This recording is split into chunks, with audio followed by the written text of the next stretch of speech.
E assim sauda o Senhor com a salva de palmas.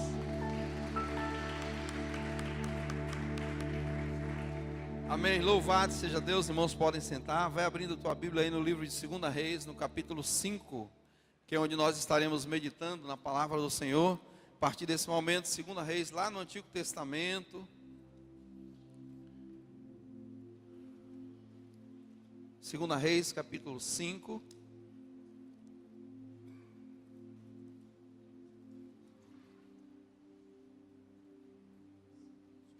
Históricos do Antigo Testamento, né? 1ª e 2ª Samuel, depois você tem 1ª e 2ª Reis. 2ª Reis, capítulo 5, é o texto da nossa meditação essa tarde.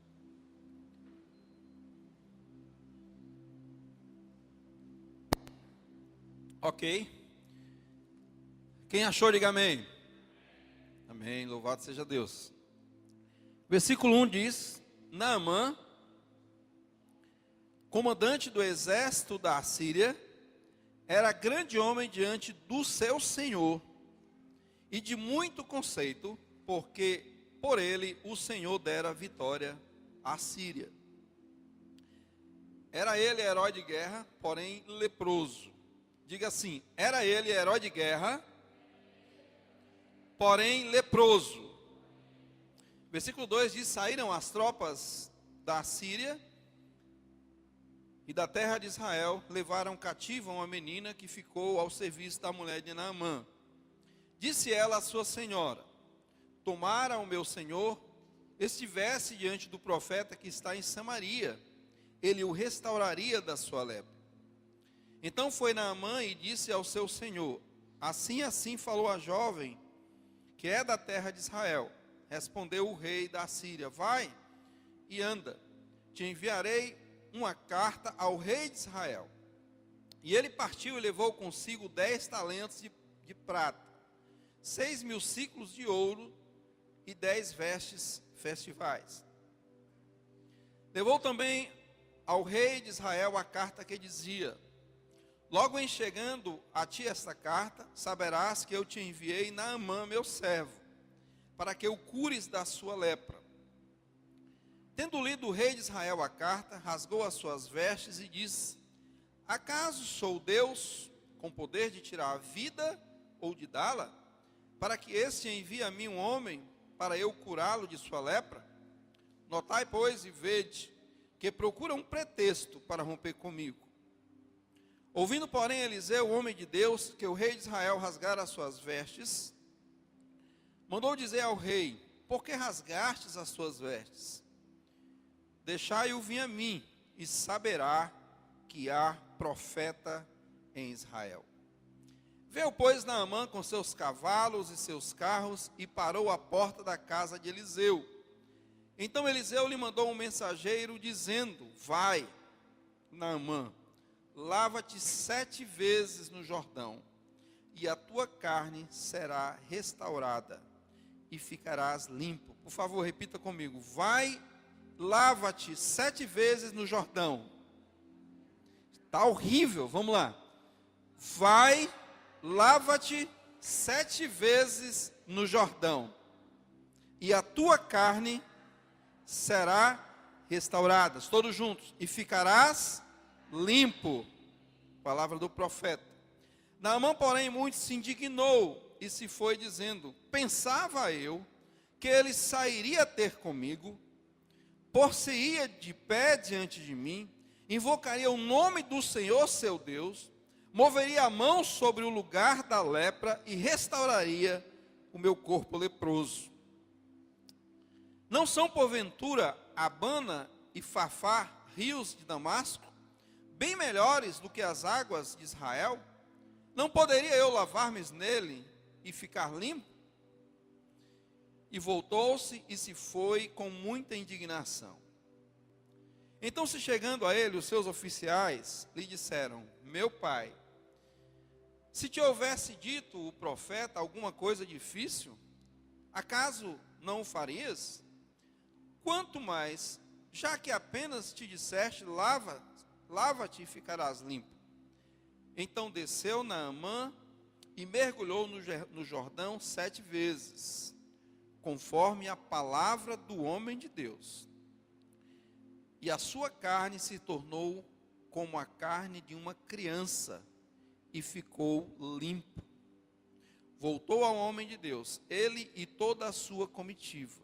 Veio, pôs-se diante dele e disse: eis que agora reconheço que em toda a terra não há Deus, senão em Israel. Agora, pois, peço-te que aceites um presente do teu servo. Que Deus possa usar essa palavra, esse acontecimento e essa palavra de Deus para falar às nossas vidas e aos nossos corações. Amém? Quantos recebem isso? Diga amém. Amém. Diga amém com força, que faz bem para a saúde. Ministério espiritual adverte. Amém. Vamos meditar um pouco nesse momento, nessa palavra, que é um momento que chama muita atenção. Então, esse homem era um homem importante, tinha vencido várias batalhas, inclusive contra Israel. Ele era da Síria e tinha conseguido então aí tornar Israel cativo deles. Então, Naamã era o comandante do exército da Síria.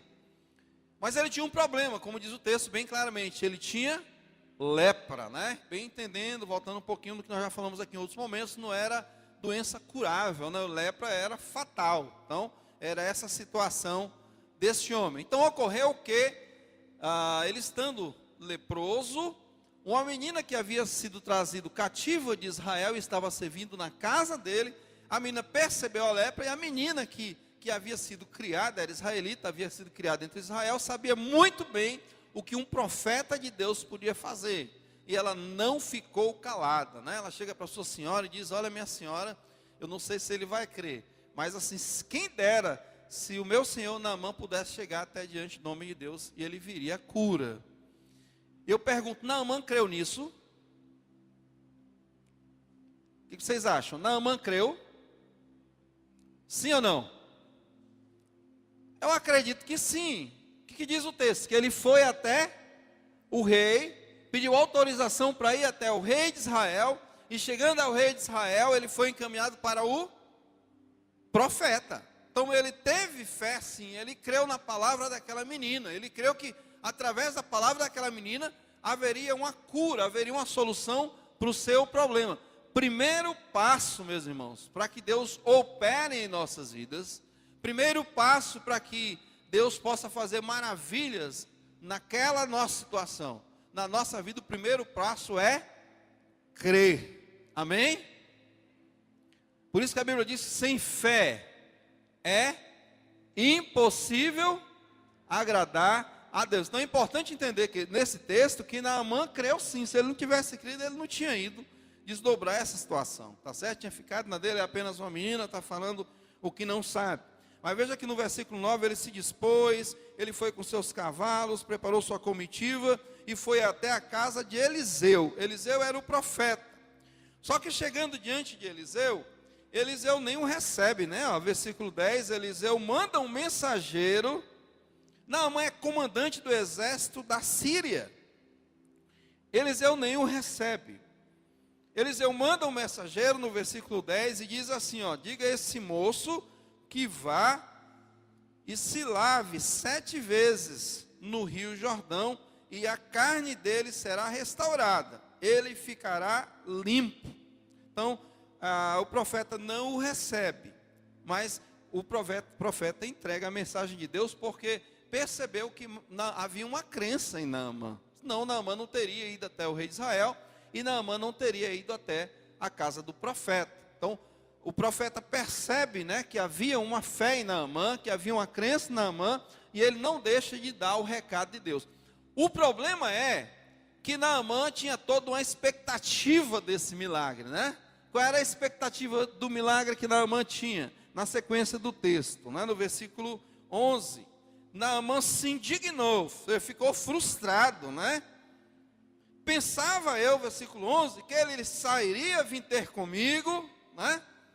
Posseia de pé diante de mim, invocaria a presença do seu Deus, moveria a mão sobre a minha lepra. É assim que se cura, é assim que se faz.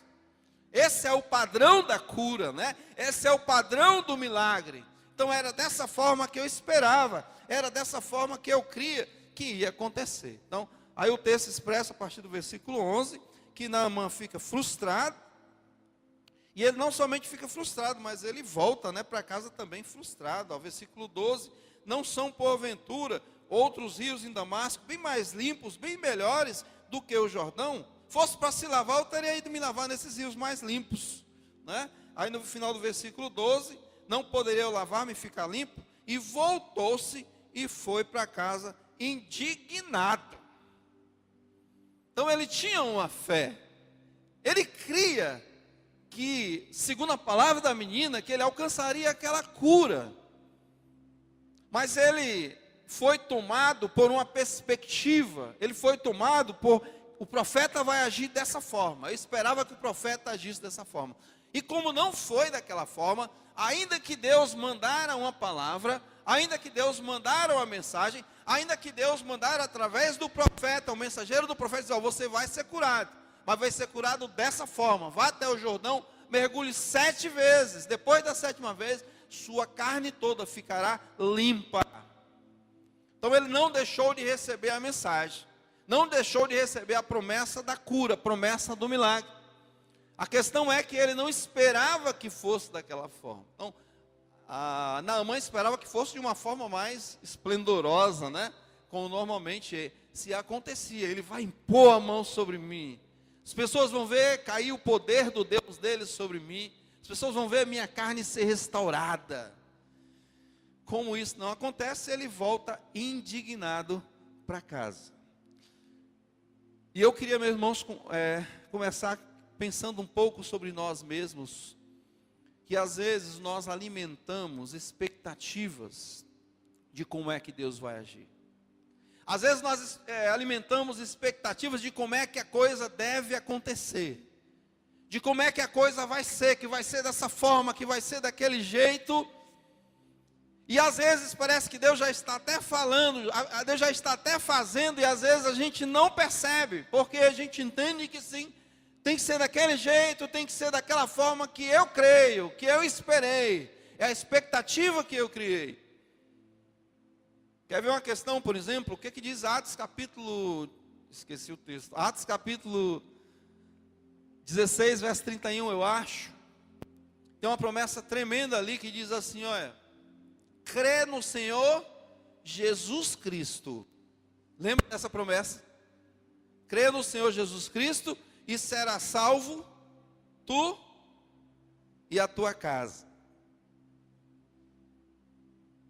Eu anotei aqui, mas eu lembro onde está. 16:31.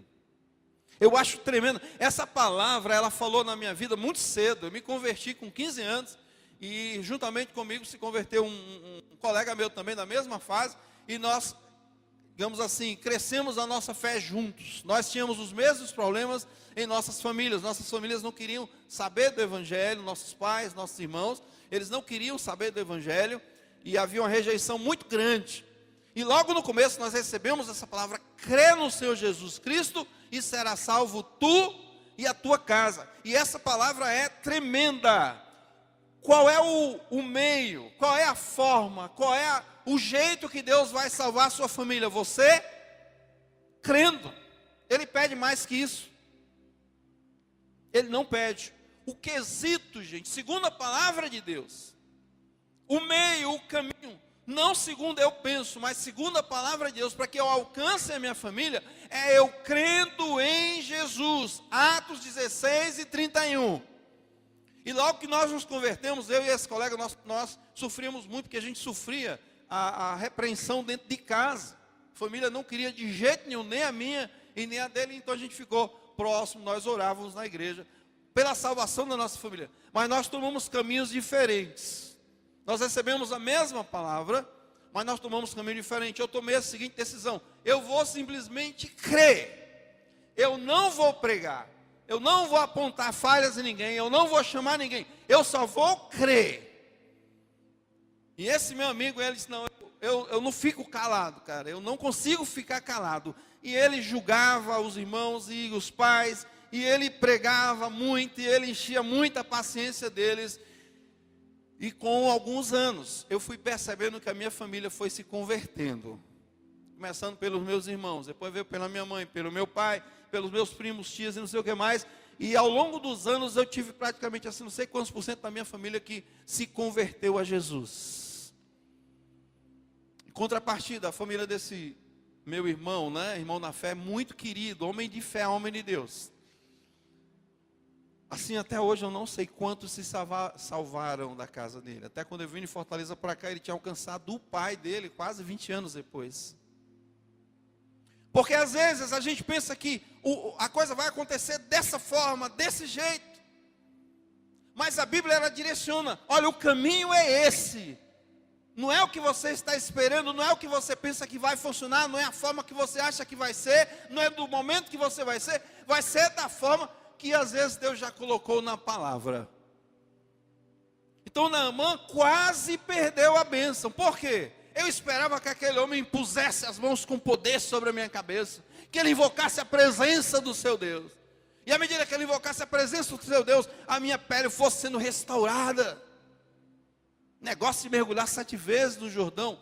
Amados, em nome de Jesus, eu acho que muitas vezes Naamã quase perdeu a grande bênção da vida dele. Ele só não perdeu porque pessoas sábias que estavam próximo dele, seus oficiais, chegaram, cara, o cara mandou só se você se lavar, que te custa? Que te custa? Não é o que você estava esperando, mas vá lá. Ele foi e voltou curado. Foi isso? Foi isso ou não? Foi, está no texto, gente. Ele foi, deu 7 mergulhos. Depois dos 7 mergulhos, quando ele se levanta, sua pele está restaurada. Eu creio que muitas vezes nós perdemos a bênção de Deus, porque não seguimos aquilo que Deus já falou. O caminho é esse aqui, ó. A gente espera, né? Muitas vezes, amados, olha, a oração ela é tremenda, mas para algumas coisas em sua vida, o caminho não vai ser a oração. Para algumas coisas na tua vida, na tua casa, a resposta não vai ser a oração. A resposta vai ser a obediência. Obediência é o que está na palavra de Deus. Amém? Naamã poderia ter perdido a bênção. Se tivesse ficado só com ele mesmo, ele teria perdido essa cura. Porque ele queria que fosse de uma forma, de um jeito, e Deus estava dizendo, cara, vai ser de outra, bem simples. Não vai ser dessa formona que tu estava pensando, desse jeitão que você estava esperando. Nós precisamos entender que Deus, Efésios capítulo 3, fala dessa questão, querendo ou não, gostando ou não, sabendo ou não. A palavra de Deus diz que Deus é multiforme na sua sabedoria. Amém? Aleluia? Deus é multiforme na sua sabedoria. Efésios capítulo 3, não, capítulo 5. 3 e 10, desculpa. Efésios capítulo 3, versículo 10. Deus é multiforme na sua sabedoria. O que é ser multiforme? Significa literalmente lá no texto original que Deus tem multiformas de agir. Várias maneiras de fazer. Várias maneiras de executar. Várias maneiras de operar milagre. Várias maneiras de resolver. Várias maneiras de responder. Então você não pode nunca padronizar que vai ser desse jeito. E você vai ficar esperando, você vai ficar esperando e você vai ficar esperando. Porque muitas vezes o que você está buscando já tem aqui o caminho, ó. Já tem aqui o caminho. Deus já disse, pai, faça assim que você vai... Paulo abriu aqui o culto com uma palavra tremenda, Salmo capítulo 91. Aquele que habita no esconderijo do Altíssimo, à sombra do Onipotente, aleluias. Aquele que habita à sombra do Altíssimo, à sombra do Onipotente, descansa lá. Entre as promessas, está lá pelo versículo 11, não sei, 12, dizendo assim, olha, e o mal não alcançará a tua tenda. Promessa. E para que o mal não atinja, não alcança a minha tenda, eu preciso fazer o quê? Habita a sombra do Deus Onipotente, habita no esconderijo do Altíssimo, e o mal não alcançará a tua tenda. Está na palavra. Entende, irmãos? Às vezes é que nós padronizamos, queremos dessa forma, desse jeito, buscamos dessa forma, buscamos desse jeito. E Deus já está mandando o mensageiro dizer: meu irmãozinho, está lá a resposta, está lá a forma, está lá o jeito. Enquanto você não fizer segundo a minha palavra, segundo a palavra do meu profeta, você vai ficar esperando. Vai ficar esperando. Há muitas coisas que Deus já estabeleceu o caminho na sua própria palavra. Estava lendo hoje, abra aí a sua palavra em nome de Jesus, em Josué capítulo 1. Josué capítulo 1. Um pouquinho antes.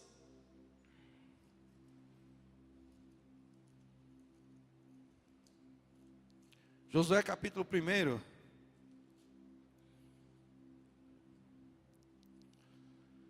Quantos não gostam de prosperar? E entenda-se, a palavra de Deus, quando fala prosperar no Salmo 1, aqui em Josué, a gente só pensa em prosperar materialmente, financeiramente. Foi essa palavra, já não vem outra coisa na cabeça da gente, né? Mas essa palavra aqui para Josué e no Salmo 1, não é prosperar somente materialmente, mas é uma prosperidade total, prosperidade em conjunto, até vida espiritual, até vida emocional. É uma prosperidade como homem, é prosperidade como mulher, também prosperidade material. Mas não se pense a palavra prosperidade, se destina somente à prosperidade financeira, à prosperidade material. Está também envolvido a prosperidade financeira. Eu acho essa palavra tremenda. Josué capítulo 1,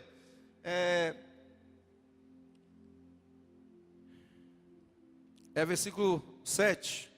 Quando Deus mesmo, falando aí, com o próprio Josué, diz: olha, tão somente ser forte e muito corajoso. Olha, para você prosperar na vida, você precisa ser forte e ser corajoso. O cara que é preguiçoso não prospera mesmo. O caminho da palavra de Deus é: seja forte e corajoso. Versículo 7, né? Para teres o cuidado de fazer segundo toda a lei que o meu servo Moisés te ordenou, dela não te desvies nem para a direita, nem para a esquerda. Para quê, gente? Olha, para que sejas onde? Onde quer que andares. Promessa. Quem quer ser bem sucedido? Então diga amém. Agora um amém tipo igreja. Quem quer ser bem sucedido? Amém. Qual é o caminho? É somente oração? Salmo 1 comprova isso aqui. Não é isso? Salmo 1. O caminho para ser bem sucedido: pega a palavra desta lei, pega a minha palavra, medita dela dia e noite, e não te desvie dela, nem para a direita, nem para a esquerda, e tudo te serás bem onde quer que andares. Onde quer que andares. Como é que vai prosperar se o cara não tem a palavra de Deus no coração? Como é que vai prosperar se ora Deus abençoa, Deus abre porta, Deus faz isso, Deus faz aquilo, mas não tem a palavra de Deus no coração? Se vive na segunda, na terça, na quarta, na quinta, na sexta, no sábado, sem estar preocupado se está vivendo de acordo com o que está escrito na palavra ou não. Se está agindo no trabalho indiferente daquilo que Deus determina no trabalho. Se está agindo na família indiferente daquilo que Deus determina para a família na palavra. Se está agindo na rua indiferente daquilo que Deus determina, como é que deve ser sua vida na rua? Como é que você vai prosperar? Orando. Há coisas que a própria palavra de Deus diz: não é somente a oração, mas é também a obediência. Ah, mas como é que eu vou prosperar? Obedecendo a palavra de Deus. Como é que eu vou crescer? Como é que eu vou ter folga? Obedecendo a palavra de Deus. É tipo assim, quando aqueles homens foram derrubar os muros de Jericó, sob a liderança do próprio Josué. Qual foi o método? Os irmãos lembram? a perspectiva, né, do soldado. Vamos lá, o nosso exército, o comandante, preparados com espadas, com carros de guerra e cavalos, e nós vamos enfrentar Jericó. Deus chega e diz, ó, nada dispara. Pega todos os soldados de guerra, Josué, seleciona 7 sacerdotes, dá na mão desses 7 sacerdotes 7 trombetas, e eu quero que 6 vezes vocês rodeiem a cidade de Jericó, sem gritar, sem alarde de soldado, sem lança de soldado. Eu quero só que vocês rodem a cidade de Jericó durante 6 dias. No 7º dia, eu quero que vocês façam a mesma coisa, circulem toda a cidade, rodeiem toda a cidade. Com os sacerdotes tocando as 7 trombetas. E no 7º dia, eu quero que os soldados, não com espada, nem com cavalos, nem carros de guerra, eu quero que eles gritem. E quando eles gritarem, as muralhas de Jericó vão cair. Foi assim que aconteceu, meu irmão, em nome de Jesus. Está na palavra de Deus, tem registro na história. Tem registro na arqueologia. Os muros de Jericó foram abaixo. Não foi com bombas de canhão, não foi com os soldados, nada disso. Foi com o método que Deus disse, é no grito dos soldados. E foi no grito dos soldados que a muralha de Jericó caiu. Foi nos gritos dos soldados. Porque foi a forma que Deus disse, eu vou agir, eu vou fazer. Olha, meus irmãos, e se não fizesse, a muralha de Jericó não teria caído. Vai meditando, vai deixando Deus trabalhar na tua vida. O que você tem esperado tanto para acontecer que não tem acontecido? Será que você não está deixando de obedecer? Será que não está deixando de fazer aquilo que a palavra de Deus manda que você faça para que de fato Deus opere na sua vida? Escuta a palavra do Senhor, quem tem ouvidos para ouvir, ouça o que o Espírito Santo diz à igreja, disse o próprio Senhor Jesus. Versículo 8 de 1 de Josué, capítulo 1, vamos já encerrar. Diz assim, olha, não cesse Josué de falar desse livro, dessa lei, antes medita nele dia e noite, para que tenhas cuidado de fazer segundo tudo quanto nele está escrito. Então farás prosperar o teu caminho e serás bem-sucedido. Quantos gostam, quantos querem prosperar e ser bem-sucedido? Está aqui o caminho, meu irmão. Às vezes você espera que para crescer você vai botar o joelho no chão, orar, e você deve fazer isso também. Mas não esqueça que Deus está dizendo, quer prosperar, quer crescer, volta os teus olhos para a palavra, e nos teus negócios faz segundo a palavra, e no teu emprego faz segundo a palavra, e na tua família faz segundo a palavra, e tudo quanto você fizer, você será bem sucedido. Palavra de Deus. Palavra de Deus para a tua vida, para a minha vida, meu irmão. Tremendo. Tremendo. Às vezes é que nós somos meios naamãs. A gente espera que Deus vai fazer desta forma. Espera que Deus vai agir daquela forma. Não é assim. Nós olharmos a palavra. Mateus capítulo 10, não precisa abrir. Mateus capítulo 9, verso 27 a 31, diz que 2 cegos pediam cura para Jesus. Jesus foi lá e tocou-lhe os olhos, e no versículo 30 diz que os seus olhos abriram imediatamente. Mateus capítulo 12, verso 22, diz que os cegos também clamavam para Jesus, queriam ver. E Jesus foi lá e tocou, e eles ficaram curados. Mateus capítulo 20, verso 29 a 34, diz que os cegos no caminho de Jericó clamavam para Jesus, nos cura, você tem poder para nos curar. E Jesus tocou-lhe os olhos e imediatamente eles foram curados. Mas Marcos capítulo 8, João capítulo 9, diz que outros cegos clamavam para Jesus, Jesus nos cura. Marcos capítulo 8 diz que o homem clamava a Jesus, que queria cura, e Jesus unta os olhos daquele homem com saliva. Diz que Jesus saliva no chão, faz um lodo e coloca na vista daquele homem. E paulatinamente a cura vai se processando. Não foi imediatamente. Essa outra cura do cego do livro de João ainda é mais diferente. Diz que o homem clama para Jesus no caminho: Senhor, me cura, me cura. Jesus pergunta: você tem fé? Eu tenho.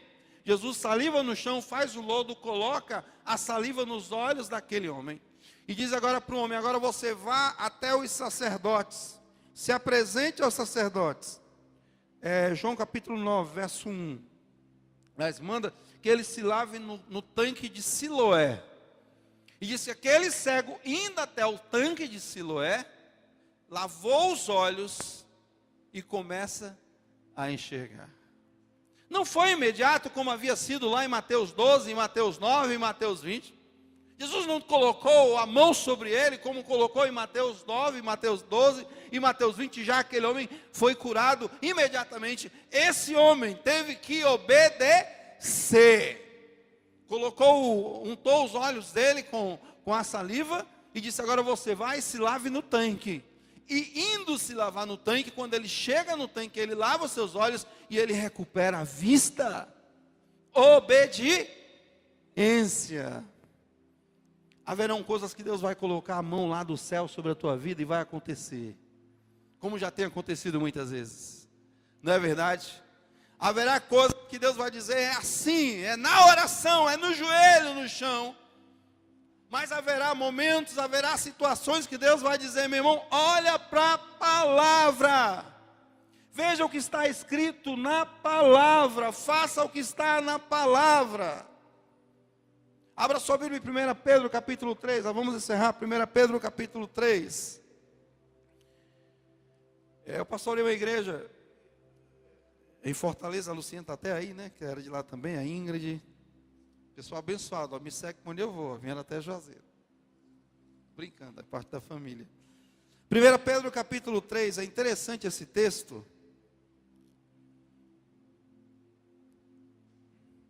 1 Pedro 3 e 1. Diz assim: mulheres, sede vós igualmente submissas a vosso próprio marido, para que, se ele ainda não obedece à palavra, seja ganho como, gente? O que diz o texto? Quem achou? Quem achou diz amém. Então o que diz o texto? Mulheres, sede submissas aos vossos maridos, para que ele, se não obedece ainda à palavra, ele seja ganho como? Ih, rapaz. Eu fui mencionar minha igreja por conta disso. Na igreja lá em Fortaleza teve um período que eu notava que tinha muitas mulheres convertidas e os maridos não. E havia muito problema, né? Aconselhamento, a mulher chegava: não aguento mais, tal, não sei o quê. E o conselho que eu dava era isso aqui: você quer ganhar? Quer? Pois então se cala. Só ora. Só respeita. Só obedece. Algumas fizeram e funcionou. Entende? Porque às vezes qual é? Se você quer ganhar seu esposo, para que ele seja obediente à palavra, eu vou te dar um conselho. Bíblia. 1 Pedro 3 e 1 e 2. Respeita, obedece, submete, espera em Deus. Porque o que acontece muito, eu via muito isso, a mulher enfrentava, ela evangelizava, levava para uma discussão, para uma intriga, e não sei o que, e não sei o que, e não sei o que. A palavra de Deus diz: você quer ganhar seu marido? Ganhe sem palavra, obedeça, pelo bom comportamento, pela sabedoria de uma mulher sábia. E você vai ganhar o seu esposo, ele vai obedecer a palavra do Senhor. É promessa, é promessa. Senão você vai morrer pregando e criando briga lá com o homem. Ele começa a rejeitar pela sua insistência. Seja sábia, obedeça a palavra de Deus. Obedeça a palavra de Deus. Não é só oração, é obediência à palavra de Deus. Deus está dizendo: mas pastor, se eu me calar, como é que ele vai ser evangelizado? Confia em Deus.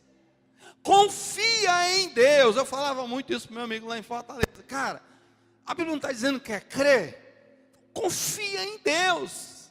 Não é pela tua força, não é pela tua sabedoria, não é pela tua insistência, é pela fé. Vamos esperar em Deus.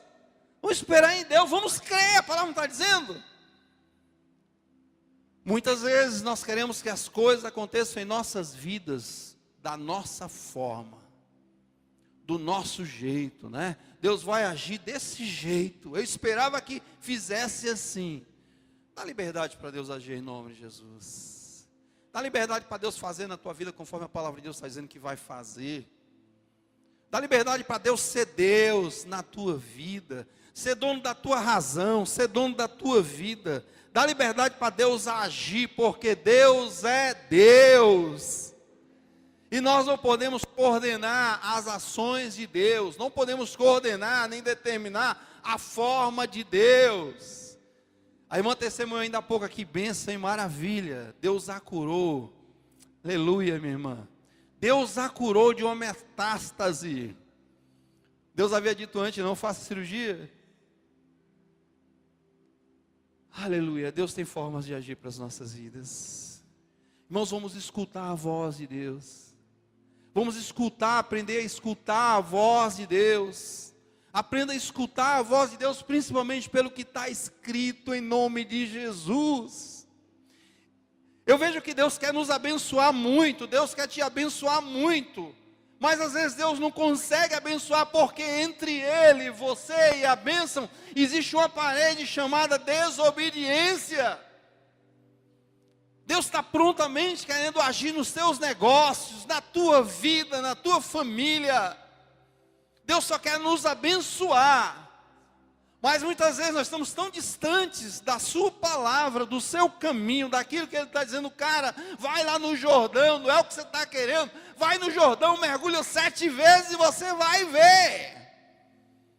Às vezes Ele está dizendo isso para ti essa tarde.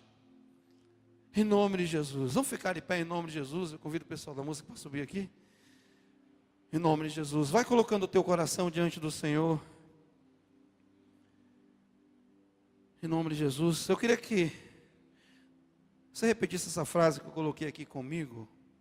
Toda a igreja pudesse falar em nome de Jesus. Diga assim: às vezes, um pouquinho mais fraco, vamos lá. Às vezes, não é como nós esperamos, mas é como Deus quer fazer.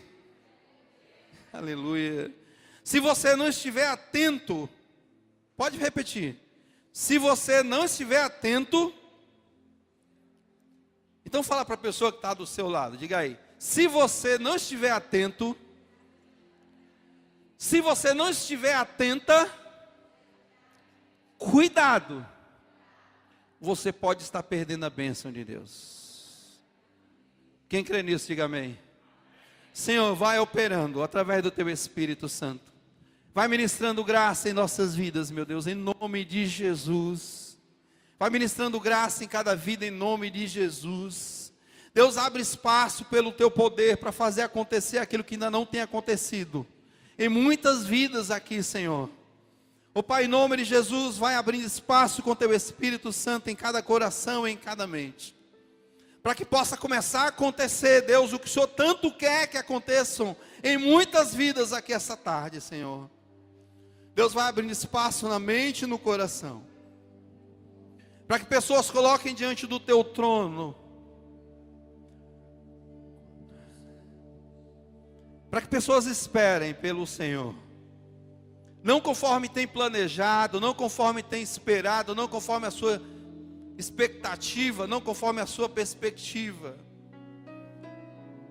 mas as pessoas que se submetam, pessoas que compreenderam que tem que fazer conforme a Tua palavra, aleluia, conforme o Teu ensino, Jesus. Senhor, vai operando essa graça em cada coração. Pai, nós pedimos por vidas transformadas. Levanta a tua mão em nome de Jesus. Pedimos por vidas transformadas essa tarde. Pedimos por prosperidades para cada vida, prosperidade vinda do Senhor. Prosperidade no trabalho, prosperidade na empresa, prosperidade na família, prosperidade na vida espiritual, prosperidade na vida emocional. Vinda do Senhor. Pai, nós pedimos, desamarra o nó que está amarrando. Abre a porta que está fechada. Quebra o ferrolho que precisa ser quebrado, em nome de Jesus. Mas vai abençoando vidas aqui essa tarde, Senhor. O Espírito Santo vai operando em vidas aqui essa tarde. Vai derramando graça de Deus, Pai, em nome de Jesus. Em nome de Jesus. Se você entende, Deus quer. Esse é o momento, Pai. Continua derramando graça em cada vida. Derrama a tua presença. Quebra, Pai, falta de sabedoria aqui essa tarde. Quebra a falta de espiritualidade aqui essa tarde. Quebra a falta de compromisso com tua palavra aqui essa tarde. Mas reina na tua igreja, reina em nossas vidas, reina em nós, reina em mim. Em nome de Jesus. Se você entendeu esse desafio e você quer receber a oração, vem aqui na frente em nome de Jesus. Você está desafiado a colocar diante do trono da graça de Deus os teus desafios. Se você entendeu essa tarde que não é somente pela oração, mas é também pela palavra de Deus. Se você está entendendo que chegou o momento, chegou a hora, é agora que Deus vai agir, é agora que Deus vai fazer.